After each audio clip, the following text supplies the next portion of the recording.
Here is something that will change how you think about the next hour of your day. A 2011 study from the Mayo Clinic tracking over 1,300 older adults found that people who engaged in specific cognitive activities had between a 30 and 50% lower chance of developing mild cognitive impairment than those who didn't. A landmark study published in the New England Journal of Medicine, drawing on 21 years of data from the Einstein Aging Study, found that one particular activity, one that most people think of as purely physical, was the only form of movement in the entire study that significantly reduced dementia risk, and it reduced it by 76%. A systematic review of 22 population-based studies covering hundreds of thousands of people over years of follow-up found that complex leisure activities slashed overall dementia incidence by approximately 46%. None of these activities require a gym membership. None require a medical degree. None require any particular talent or prior experience. They are hobbies, 5 of them specifically, and today we are going through all 5 with the science behind each one explained in plain language, so that by the end of this video you have everything you need to start today. Not next week, not after you get around to it, today. Before we begin, one important note. This video is educational content based on published research. It is not medical advice and does not replace the guidance of your physician. What it is some of the most encouraging research in the cognitive aging literature, translated into something you can actually use. Let's start with a question that changes the entire frame of this conversation.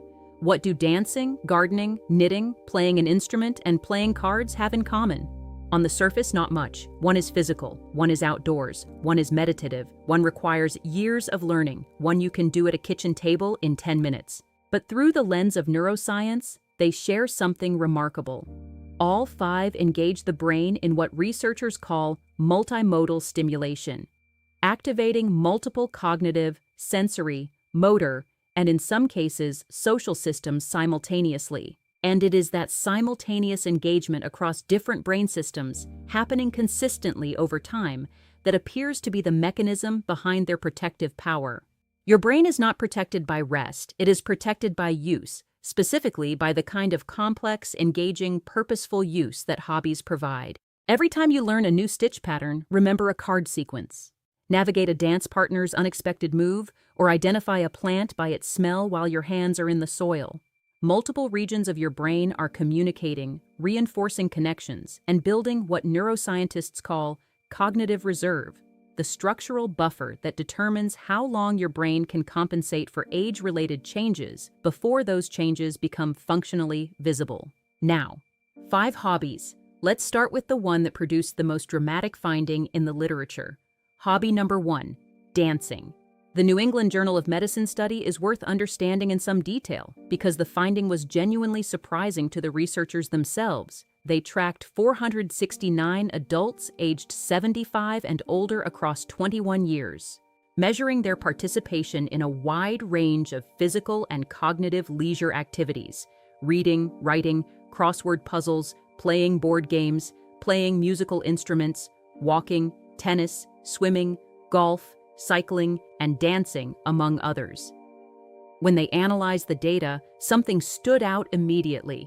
Of all the physical activities in the study, every sport, every form of exercise, only one significantly reduced the risk of dementia. Not walking, despite its cardiovascular benefits, not swimming, not golf, only dancing. And it reduced dementia risk by 76%, more than twice the effect of reading, which lowered risk by 35%. Why would dancing outperform every other form of physical activity by such a wide margin?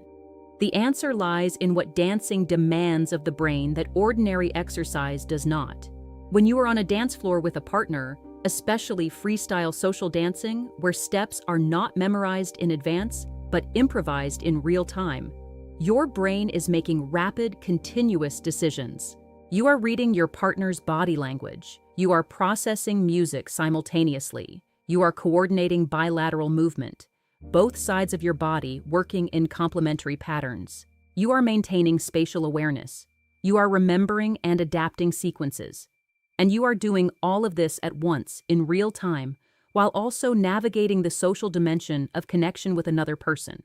A randomized controlled trial from Montefiore Einstein followed older adults at increased dementia risk through 6 months of ballroom dancing versus treadmill walking. Both groups improved on composite measures of executive function, but the dancing group showed greater improvement specifically on cognitive processing speed and, perhaps most strikingly, less hippocampal atrophy over the study period than the walking group. The hippocampus, as we discussed in a recent video, is your brain's primary memory center. Less shrinkage means more preserved structure. You do not need to be a skilled dancer for this to work. A beginning salsa class, a weekly ballroom session, even dancing in your living room to music you love. What matters is that you are moving to rhythm, making decisions about movement in real time, and ideally doing it with another person. If you are looking for a place to start, almost every community has beginner group dance classes, and many senior centers offer them at low or no cost. You do not need a partner to show up. Most classes rotate partners. Show up once, and you will understand immediately why the research found what it found. Hobby number 2, gardening. This one surprises people because gardening seems gentle, quiet, unhurried. Surely something this peaceful can't be as powerful as, say, a cognitive training program? The research says otherwise, and the reasons are fascinating.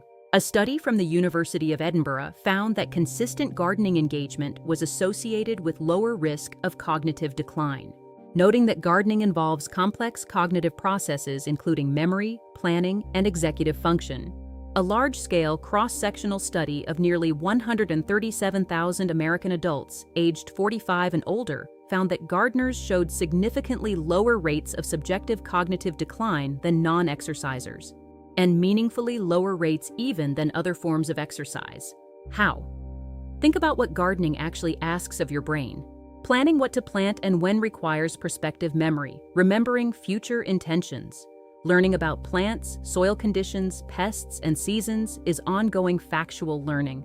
The physical act of digging, pruning, watering, and harvesting provides a full-body sensory experience. Your hands feel soil texture and temperature, your nose processes smells, your eyes track color and growth.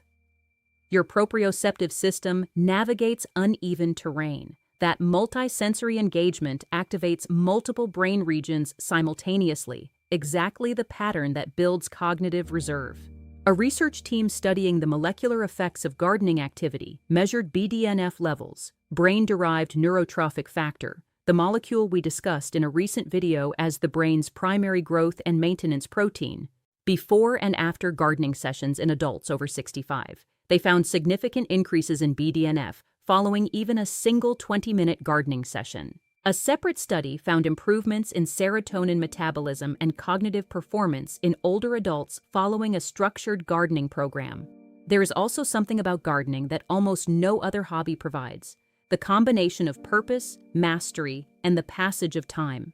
When you plant a seed and tend it over weeks and months, you are maintaining a commitment that requires memory, attention, and care spread across time. The garden provides feedback. Things grow, things don't. Things die, things surprise you. That ongoing feedback loop keeps your brain in what researchers call a state of engaged problem solving, which is precisely the cognitive state most associated with building and maintaining neural reserves. You do not need a large outdoor space. Container gardens on a balcony, herbs on a kitchen windowsill, a plot in a community garden. The research does not appear to require acres. It requires consistent, engaged, purposeful interaction with living things that grow. Hobby number 3, knitting, and its close relatives, crocheting, needlepoint, and other craft work. The Mayo Clinic study that produced the 30 to 50% reduction in mild cognitive impairment risk included knitting specifically as one of the cognitive activities tracked. The Monash University Asprey study, one of the largest and most robust studies on this topic to date, tracking over 10,000 adults aged 70 and older for up to 10 years, found that crafting activities like knitting and painting showed among the strongest associations with avoiding dementia, second only to literacy and computer use.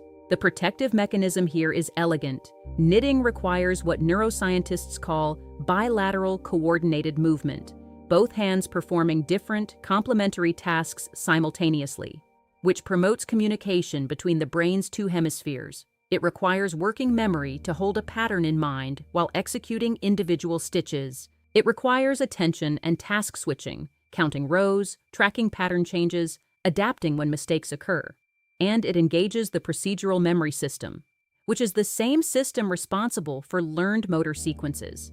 Research published through National Geographic noted that knitting uniquely combines fine motor coordination, creative planning, and rhythmic bilateral movement, all of which engage different brain systems at once. A study in Frontiers in Psychology found that regular knitting enhances task switching and cognitive flexibility, two executive functions that are among the first to show age-related decline and among the most important for maintaining independence and daily functioning. There is a stress component here too that matters directly for brain health.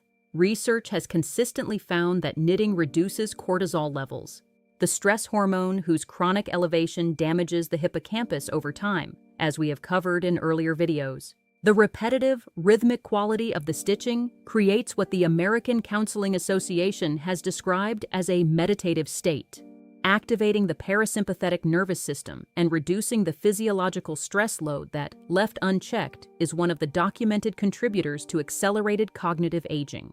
And here is something worth saying plainly. You do not have to be good at this for the brain to benefit. In fact, the research suggests the opposite, the phase of learning. When you are still working to master new techniques is when the neuroplastic benefit is highest. A beginner struggling to learn a new stitch is giving their brain a more significant workout than an expert executing a familiar pattern on autopilot. One stitch at a time, one afternoon at a time. That is where it starts. Hobby number 4, playing a musical instrument. This one has perhaps the deepest and most consistent body of research behind it of any hobby in this list.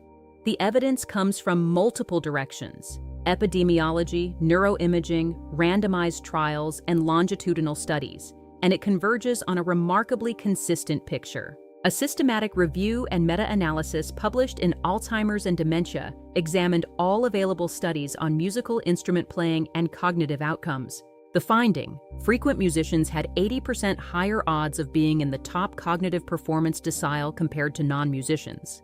Even musicians playing at any frequency, including casual, occasional players, had 29% higher odds of superior cognitive performance. The researchers noted a threshold effect. You do not need to play professionally or even frequently to capture benefit, but the more consistently you play, the stronger the protection. A cross-sectional study published in Frontiers in Psychology, drawing on participants from a major longitudinal dementia study in Germany, found that older adults with a history of musical instrument playing across multiple life periods outperformed carefully matched controls on global cognition, working memory, executive functions, language, and visuospatial abilities. They also showed greater gray matter volume in the somatosensory cortex and enhanced associations between brain structure and cognitive performance, meaning the brain had built more efficient neural networks in the musically active group. Why is music so powerful? Playing an instrument is genuinely one of the most cognitively demanding things a human can do. In a single moment of playing, your brain is reading notation or retrieving learned sequences from memory, sending motor commands to both hands performing different movements, processing auditory feedback in real time and adjusting, maintaining tempo, expressing emotional intention, and, in group or ensemble playing, monitoring other musicians simultaneously. Researchers at Harvard describe this as a full brain workout. Now, here's the objection most people have at this point. I don't play an instrument, I'm too old to start learning. The research directly addresses this. Multiple studies have examined adults who began playing instruments in midlife or later and found meaningful cognitive benefits. The EPIC Norfolk analysis found positive associations between midlife musical instrument playing and late-life cognition. Neuroimaging studies have shown structural brain changes, increases in gray matter volume, in adults who begin music training, regardless of when they start. You do not need to play well. You do not need to perform for anyone. A ukulele learned at 70 is not a performance commitment. It is a cognitive investment. Piano, guitar, ukulele, harmonica, recorder, the instrument that interests you, played at home for yourself a few times a week, begins building the reserve the research documents. Hobby number 5. Playing cards and board games. Do not be fooled by how accessible this one sounds. The research behind it is among the most robust in the entire field of cognitive aging. The New England Journal of Medicine study we opened with found that playing board games was associated with a meaningfully reduced risk of dementia, second only to dancing among the activities tracked. The 22-study systematic review that found 46% overall dementia risk reduction from complex mental activities specifically named card games, checkers, and similar board games as among the most impactful activities studied. A more recent large-scale study published in Neurology, examining leisure activities in tens of thousands of adults in China, found that playing games, including card games, chess, mahjong, and similar board games, was among the cognitive activities most consistently associated with lower dementia incidence. What makes cards and board games so effective? The answer is the social cognitive demand. Playing cards requires you to hold your own hand in working memory, while simultaneously modeling the hands, intentions, and strategies of other players. You are making probabilistic judgments under uncertainty. You are planning multiple moves ahead. You are adapting to new information as the game evolves. You are managing the social dynamics of competition or cooperation with other people in real time. All of this occurs in a context that is genuinely enjoyable, which matters more than it might seem. Enjoyment increases engagement consistency. Activities you look forward to are activities you actually do. And consistency is the variable that determines whether cognitive benefit accumulates over time. A card game you play twice a week for years builds substantially more cognitive reserve than a rigorous training program you abandon after a month. There is also the social dimension, which connects directly to the loneliness research we discussed in our last video. Card and board games are inherently social activities. They require gathering with others, reading human behavior, communicating, competing, laughing. That social component adds a second layer of cognitive protection, activating the complex social neural circuitry that research consistently associates with lower dementia risk. Bridge is one of the most cognitively demanding card games available, and has been specifically studied in relation to immune function and cognitive performance in older adults. But you do not need to learn bridge. Any card game played with other people regularly, poker, rummy, cribbage, hearts, engages the same fundamental mechanisms. Now, let's bring all five together and talk about one more thing, the principle that makes all of this more powerful than any of them individually. The research on dementia prevention consistently shows that combinations of protective activities are more powerful than single interventions. A person who gardens and dances and occasionally plays cards is not getting 3 separate doses of protection that add up linearly. They are building a cognitive reserve through multiple channels simultaneously. Physical activity through gardening and dancing, bilateral motor coordination through knitting and instrument playing, social cognitive engagement through dancing and cards, sensory and emotional engagement through music and gardening. And that overlapping multi-system stimulation produces a cumulative resilience in the brain that exceeds the sum of its parts. You do not need to do all 5. You do not need to do any of them perfectly. What the research demonstrates, repeatedly and consistently, is that the brain responds to engaged, purposeful, enjoyable activity, and that it continues to respond to it at 70, at 75, at 80, and beyond. Here is the practical question to take away from this video. Of these 5 hobbies, dancing, gardening, knitting or crafting, playing an instrument, and playing cards or board games, which one could you start today? Not tomorrow? Not when you find the right class or buy the right supplies? Today? Could you put on music and dance in your living room for 10 minutes this afternoon? Could you buy a small packet of seeds on your next errand and plant something on your windowsill? Could you pick up a simple set of knitting needles from any pharmacy or craft store? Could you call a friend and suggest a card game this week? Could you search for a beginner ukulele lesson on YouTube tonight? Any one of these is a legitimate start.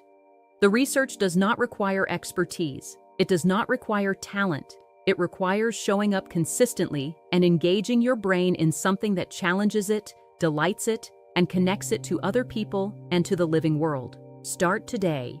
And when you do, or if you already have one of these hobbies and have for years, tell me in the comments. Which one do you do?